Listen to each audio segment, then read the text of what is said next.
Hello everyone, JID123 here. So, if you saw my last video, it was on, or at least my last solo video, depending on when this comes out, it was on simplistic storytelling. Well, after another walk and just some thinking, I thought I want to talk about creative versus collaborative storytelling. Um, Now, what I mean by that is that stories that are just like one man's vision over another story that's a bunch of people's vision. Because I feel that people nowadays take.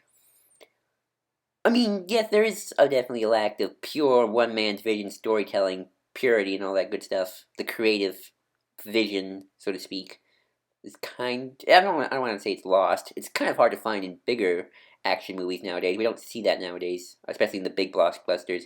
Indie films you can definitely find. Big, they're indie films. You get a lot of free reign at that time. But I feel that people tend to disregard collaborative storytelling because it's either very studio driven or, too many cooks in the kitchen kind of a problem. Sorry, I got a runny nose today. But I don't always think that's a bad thing, collaborative storytelling. And I'm not trying to come down on either side, even though the title says collaborative versus creative storytelling, but that's just clickbait for you. Um, and again, apologies for this picture, by the way. This isn't going to be a prequels rant if you think that's what it's going to be. Although I will bring those up, because I think they're a good example of it, at least in theory or in execution. Um, so I don't think either way. I think it all just depends on who's executing the vision and if the vision is worth it. There are plenty like that Jupiter Ascending movie is probably the not the Russo brothers, wrong brothers, the the Matrix people whose names I'm forgetting right now. Shoot, I forgot their names. Well, the Matrix people's vision, but that wasn't very good either. The Matrix themselves, I don't like those films very much. I don't like the first one. I kind of agree with the nostalgic critic on that, but oh well. I just opened up a can of worms by saying that, but oh well, I don't care. So let's just take a look see here. I'm going to use Star Wars as an example here for collaborative versus creative storytelling. At least gone wrong in this case. Well, you'll see what I mean. Um, okay, so let me just break this down. People say Empire Strikes Back is the best Star Wars film objectively. I like Jedi more, but I do agree Empire is the best. People say Phantom Menace is the worst Star Wars film. That one I don't agree with. I actually think Attack of the Clones is far worse than Phantom Menace, but they both suffer from the same problem in this case. So I'll get to that. But why do people say that? And I'm not, and there are the stupid people who just don't like it because, they don't like it. It's not their Star Wars. But there is an objective merit to not liking at least episode 1 and 2. I don't want to get into 3. That's a debate on its own right now. But I'll stick to 1 and 2 because those ones are not. It's harder to defend those films, especially 2. Especially 2 if you're comparing 2 to 5. I mean, heck yeah. But there's a reason for that. Even though George Lucas was at the helm of both films, the big difference is between episodes 5 and episode 2 is because episode 5 was more of a collaborative effort, while episode 2 was purely George Lucas just doing it on his own. Over control, micromanaging. Episode 5 was more delegating. For episode 5, not only did you have, George's story, which is very important, obviously. He was the vision of Empire Strikes Back. But you also had... Here's the fun fact. George didn't write, or he did, but he didn't write the final cut of Empire Strikes Back. He wrote the second draft. At first, it was a woman by the name of Leigh Brackett who wrote the first draft. And then she left. George came back in. He wrote the second draft. And then finally, they got Lawrence Kasdan to write the third draft. So Kasdan's script was, George's ideas, and Kasdan and Lay Brackett's ideas all are in that script somewhere. Yeah, I don't know where, I don't know who, I can't tell, oh, that was George, oh, that was the woman, oh, that was Kasdan. I think Kasdan was a lot of Han Solo, because he really gets Han Solo, I think. That's why the best part of episode 7 is Han Solo, in my opinion. But it was a collaborative effort. That script did not happen because of George Lucas. That happened because of all three of them combined, worked together, or at least wrote a different draft and kind of worked upon the other, built upon the other's work. Um, Episode 2 was just George Lucas, although I think somebody else wrote him, but I think for the most part it was George who had the final say.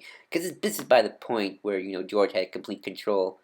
Okay, Jonathan Hales also helped write Attack of the Clones, but he's also responsible for the Young Adventures of Indiana Jones and a couple of those Mummy movies. So, yeah. You can tell talent there. Sorry. But also another big thing for Empire Strikes Back was Irvin Kershner. His directing and the way he directed that film and just set a tone and a mood. Because everybody says this, and I agree with them 100%. Empire Strikes Back is when Star Wars, as fans of today know it, was born.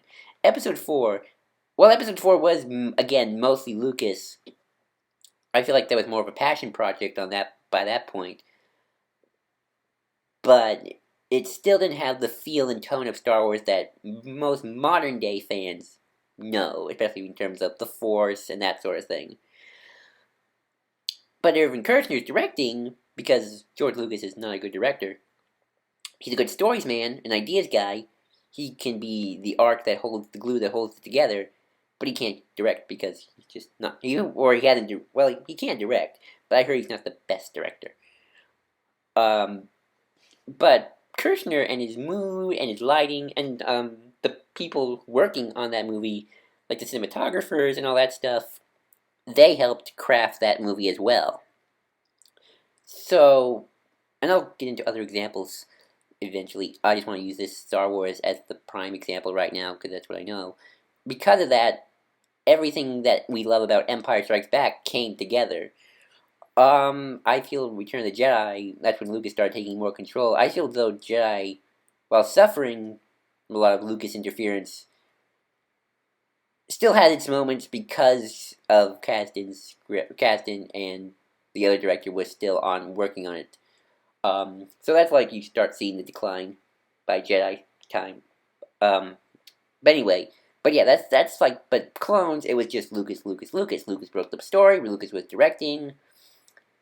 Lucas was, pretty much micromanaging everything at that point. And I'm not saying there aren't talented people behind him, like the effects departments and all that stuff. I'm just saying it just got very micromanaged to a certain point where that film suffered a lot just from, like, the concepts of episode 1 and 2 are not bad.